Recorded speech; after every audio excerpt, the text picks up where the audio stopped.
शिष्यों की तुम चिंता नहीं करो, कभी मैं अकेला रहूंगी तो आप घबराना मत, शिष्य मेरे साथ में है, हर क्षण है, हर जगह पर है।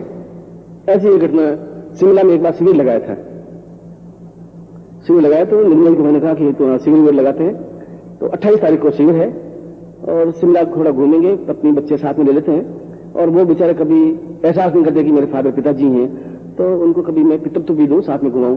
पत्नी भी नहीं एहसास करती कि मेरे पति हैं, उनकी भी मैं उनके साथ में रहूं, ऐसा उनका मन में तो रहती होगी। क्योंकि पहले मैं बहुत यात्राएं ज्यादा करता था, तो एक दिन शाम को खाना खाने बैठे, 7-8 साल पहले की बात है, तो पत्नी ने बच्चों को कहा मेरे सामने कि तुम्हारे पिताजी जोधपुर टूर पे आए हैं 1 आध दिन के लिए और कल चले जाएंगे विजिटिंग टूर। उनका गड़बड़ हो रहा है, ये बिल्कुल सही चोट है, ये तो महीने में 1 बार विजिटिंग टूर होगा तो घर कैसे चलेगा मेरा। इनको भी एहसास होता होगा, तो फिर मैंने यात्राएं थोड़ी कम की।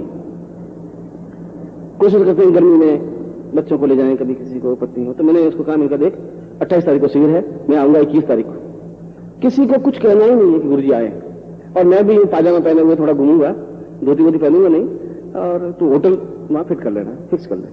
तो फिर होटल फिक्स कर ली ऊपर माले पर जो है। तो पहले दिन ही मैंने पत्नी को कहा, मैंने कहा चलो माल रोड पे घूम के आ जाते हैं। पत्नी ने कहा कि और आप किसी किसी को टेलीफोन नहीं करोगे? मैं कहा नहीं करेंगे। किसी को बात नहीं करोगे? मैं कहा अभी करेंगे नहीं, पता ही नहीं। अब किसी को यही पता नहीं है कि कोई मैं आया हूं और नहीं कहने का सवाल नहीं है मेरे को। मैंने कहा तुम बाजार जा, मैं तो अपने मैं थोड़ा घूम के आता हूं। माल रोड पे घूम घाम करके वापस होटल के पास में आए तो पानी पतासे वाला खड़ा था। तो मैंने माता जी कहा कि एक पानी पतासा खाते। तो माता जी ने कहा कि इसमें कोई दोस्त तो है नहीं, इसमें तो मैदा है और पानी, तो आपकी तबीयत मानती है तो एक तो दे दीजिए, बस ज्यादा मत लेना। ज्यादा नहीं लेंगे, एक लेंगे।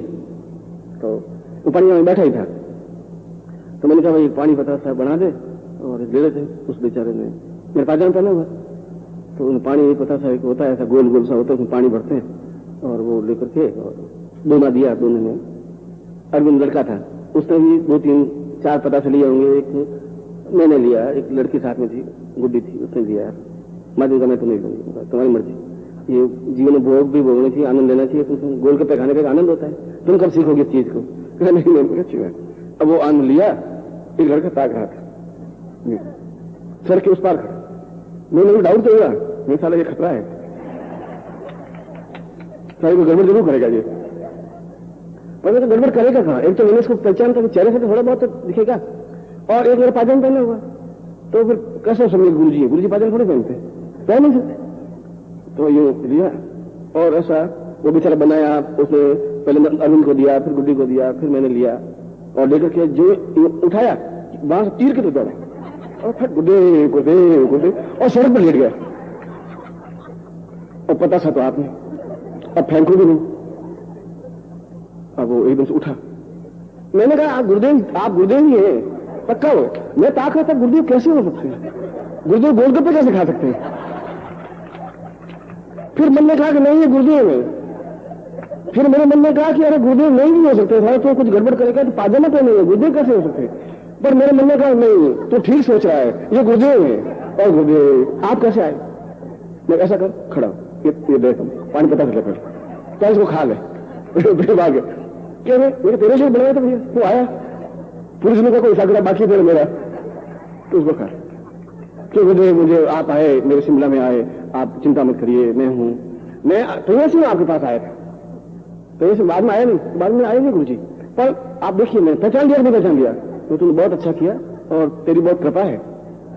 मैं होटल में गया और आधे घंटे में तो सारे शिष्य आके खड़े हो गए होटल के बाहर। गुरुदेव की जय माता जी। और 21 तारीख को आए, अपना घूमना हो गया, सब खत्म हुआ खेल। अब तुम 28 को रखो और 21 को रखो, हमारे लिए शुरू हो गया। अब क्या करें? तुम्हें भी ताक रही होगी शायद। अच्छा गुरुदेव सीधे झपट करके नहीं आए। हाँ बोले गुरुदेव क्या हुआ? ऐसा ही जीवन होता है।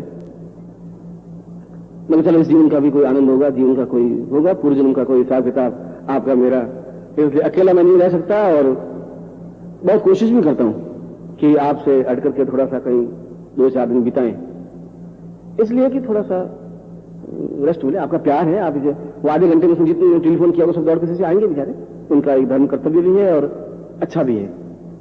तो वो तो खेल है चूहा बिल्ली का, तो चूहा बेचारा कितना बचेगा? मैं तो कोशिश बहुत कर रहा हूँ, बिल में घुसता हूँ, कभी बाहर फुदकता हूँ, मगर बिल्ली झपटा मारेगी तो मारेगी। और बिल्ली आए 10,000 10 लाख, चूहा बेचारा क्या करेगा उसमें?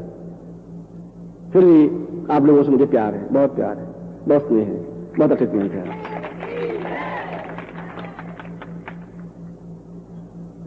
सुबह के प्रवचन की कड़ी को जोड़ते हुए, सुबह में प्रवचन में ये बता रहा था कि जीवन में वैभवता, भौतिकता भी जीवन में जरूरी है और साधना भी जीवन में जरूरी है, या आध्यात्मिकता भी जीवन में जरूरी है, जिसमें चाहे योग हो, चाहे दर्शन हो, चाहे कुछ भी हो। मगर तुम्हारे प्रयत्नों से धन प्राप्ति नहीं हो सकती। अगर प्रयत्नों से, परिश्रम से धन प्राप्ति होती तो फिर कोई गरीब रहता ही नहीं। सुबह बताया कि एक मजदूर दिन भर परिश्रम करता है, बहुत मेहनत करता है, हमसे ज्यादा मेहनत करता है, और शाम को 20-30 रुपए लेकर के घर लौटता है। इसका मतलब यह परिश्रम से धन नहीं आ सकता है। और बिना भाग्य में लिखे हुए भी नहीं आ सकता। अगर भाग्य में आपके लिखा हुआ नहीं है तो धन प्राप्त नहीं होगा, जीवन यापन तो होगा। जीवन यापन तो प्रभु ने जिसको पैदा किया उसको रोटी देगा ही। उस भाग्य लिपि को बदलने का केवल एकमात्र साधन मंत्र है, साधना है। साधना के माध्यम से गरीबी को अमीरी में परिवर्तित किया जा सकता है। साधना के माध्यम से बीमारी को रोग मुक्त किया जा सकता है, और साधना के माध्यम से जीवन में भोग, सुख, ऐश्वर्य, संपन्नता, वैभव, विलास, प्रभु के दर्शन भी प्राप्त किए जा सकते हैं। यदि आपके भाग्य में नहीं भी हो तब भी वो मंत्र लिख सकता है भाग्य में कि ये ऐसा होना ही है। इस श्लोक में भी यही बात कही गई है। विश्वामित्र जब लक्ष्मी के पास गया तो लक्ष्मी ने कहा मैं तेरे घर में नहीं आऊंगी, किसी हालत में नहीं आऊंगी। उसने कहा क्यों नहीं आओगी? उसने इसलिए कि तुम ब्राह्मण का वेश धारण कर रखा है और मैं ब्राह्मणों के घर में जाती नहीं। उसने कहा ब्राह्मण ने ऐसा क्या कर दिया? उसने कहा पहले तो ये कि मैं समुद्र की बेटी हूं, समुद्र से पैदा हुई हूं। एक ब्राह्मण तुम्हारे अगस्त पे पैदा हुआ, उसने पूरे समुद्र को ही पी लिया, मेरे पिताजी को खा गया। अब बता, मेरे पिताजी के भक्षक को मैं कैसे आऊंगी उसके घर में? क्रोध नहीं मेरे घर में, मेरे मन में। दूसरी बात और, मैं कमल में निवास करती हूं और सुबह सुबह ब्राह्मण हरिओम हरिओम करता हुआ मेरे कमल को तोड़ करके रख देता है, मेरा घर ही उजाड़ देता है। फिर भी कोई बात नहीं। तीसरा एक और भृगु कहीं का पैदा हुआ, मेरे पति की लात मारी छाती में। अब ऐसे ब्राह्मणों के घर में मैं तो कभी जिंदगी में आ ही नहीं सकती, संभव ही नहीं है। तुम्हें जो कुछ करना हो कर। और विश्वामित्र ने कहा कि अगर मुझे ताकत क्षमता होगी तो मैं घर में तुम्हें लाऊंगा ही, हर हालत में लाऊंगा। अगर मेरे भाग्य में नहीं लिखा है तभी मैं लाऊंगा, अगर तुम नाराज है तभी मैं लाऊंगा।